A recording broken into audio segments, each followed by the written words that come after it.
Man, oh man, does it feel like injuries are hitting Denver sports extra hard this season. Between Cale Makar and Aaron Gordon, there's a ton to dive into. Welcome into your Denver Sports Daily for November 6th. Let's go. Taking you through your morning headlines, it's Denver Sports Daily with Rachel Vihill. Let's start with the Denver Nuggets because Aaron Gordon left Monday night's Denver Nuggets game with a calf injury, and that limp will cost him a lot of time. The 29-year-old forward will be out multiple weeks with a right calf strain, according to ESPN. Now, he was already banged up as he was on the injury report going into the game against Toronto. Then he ends up leaving that game and now will be out a couple of weeks because of a right knee contusion and right calf inflammation.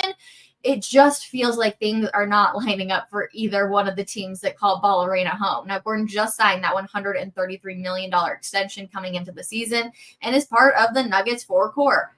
Jamal Murray is now out with a concussion. Aaron Gordon's going to be out. It's going to have to be a lot of the young guys that are stepping up. And let's be real. We all know exactly that the bench hasn't looked all that good for the Denver Nuggets. They're going to have to step up big time to keep the Nuggets in the conversation. And they have a massive, massive game tonight as they will be taking on the Oklahoma City Thunder.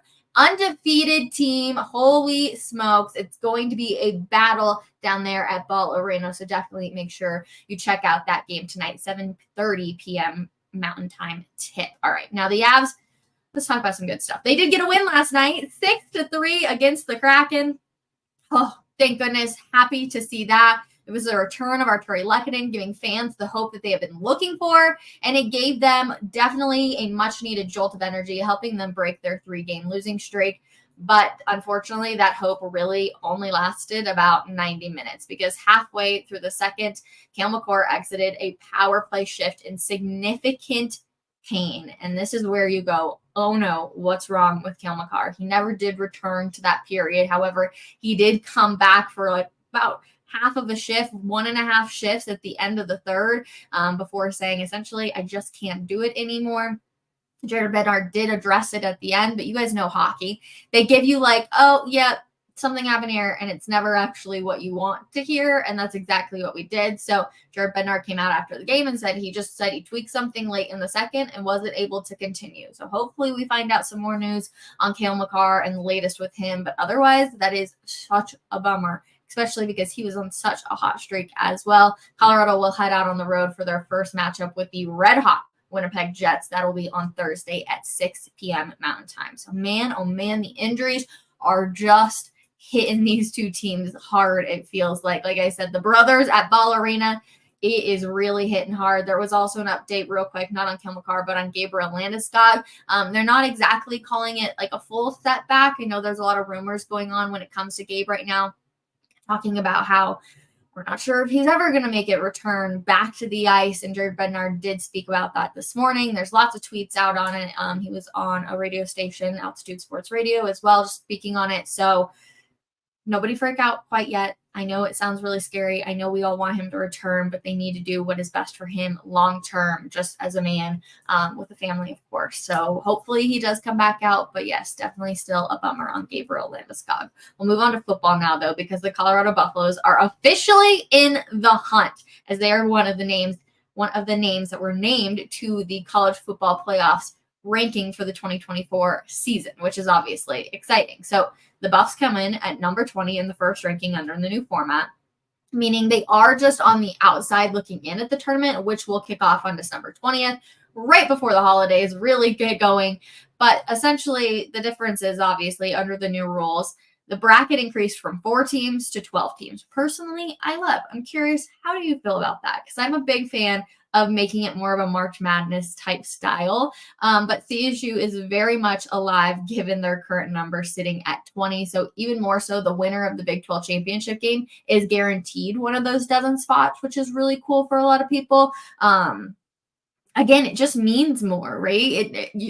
if you're able to win the championship game, that's fantastic, but it means more. It means that you get that automatic bid, just like it does in basketball. So I really, really love that. The final ranking will ultimately be decided, though, for the college football playoffs on December 8th, meaning Tuesday was the first of 6 rankings, essentially, that will come out up until December 8th to tell us who will actually be making it. Now, the Buffs do have their biggest game left on the schedule, but it's this Saturday as they travel down to Texas Tech. The Red Raiders are the only team right now that the Buffs have on their schedule with a record above 500. So this will be massive for the Buffs, essentially, to go in there. They're going to have big noon kickoff down there. They have to put on a good show, and that will only continue to skyrise their ability, hopefully, to make it into the Big 12 championship and secure one of those 12 spots for the college football playoff. So big game this Saturday for Deion Sanders and the Buffaloes.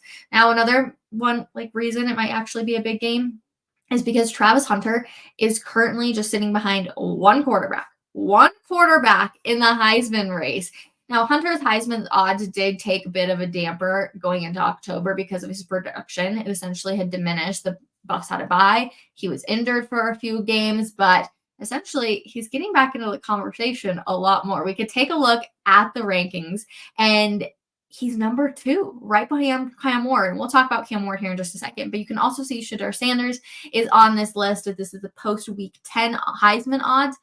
Okay, super cool to be able to see 2 CU people on there for sure. But leading the Miami Hurricanes is Cam Ward, and he is essentially in the driver's seat for the Heisman race. He's a 5th-year transfer quarterback from Washington State, and Incarnate Word leads the country with 29 passing touchdowns to just 6 picks while throwing for an ACC leading 3,149 yards on a 67 completion rate. So, I mean, that's hard to go up against. And don't get me wrong, he is fantastic, Travis Hunter, because he plays both sides of the ball. But essentially, it feels like a quarterback always tends to win this one. So for the first time in a long time in this race, the quarterback is back in the driver's seat, but you never know what can happen. So only 4 players that weren't quarterback have been awarded the award since 2000. So it's definitely a bit of a stretch, but the fact that Travis Hunter is up there in the conversation gives me a little bit of hope that maybe, just maybe, he can pull it off. I mean, what he does is absolutely insane. I feel like we talk about Travis Hunter all the time on this show because it really is just that amazing that he can play so many snaps, both offensively and defensively, and be an impactful player on both sides of it. So plenty of good stuff from Travis Hunter. We'll see how the Heisman odds start to look continuing as they go through the rest of the back end of their season. Now we'll go back to football, but we're sticking with football, but we're going back to the NFL real quick because the NFL is flexing its Week 11 primetime schedule. Originally, it was supposed to be Colts to Jets. You've been paying attention to the NFL at all, you know those are 2 teams that haven't exactly done what everybody expected out of it. They've now been flexed. They're moving back to their 1 p.m. Eastern Standard Time slot, and it will be Bengals Chargers moving into the prime time. So this season, the NFL did expand its flex schedule to include Thursday and Monday night games. So we could be seeing a lot of schedules starting to shake up as we come over the last 2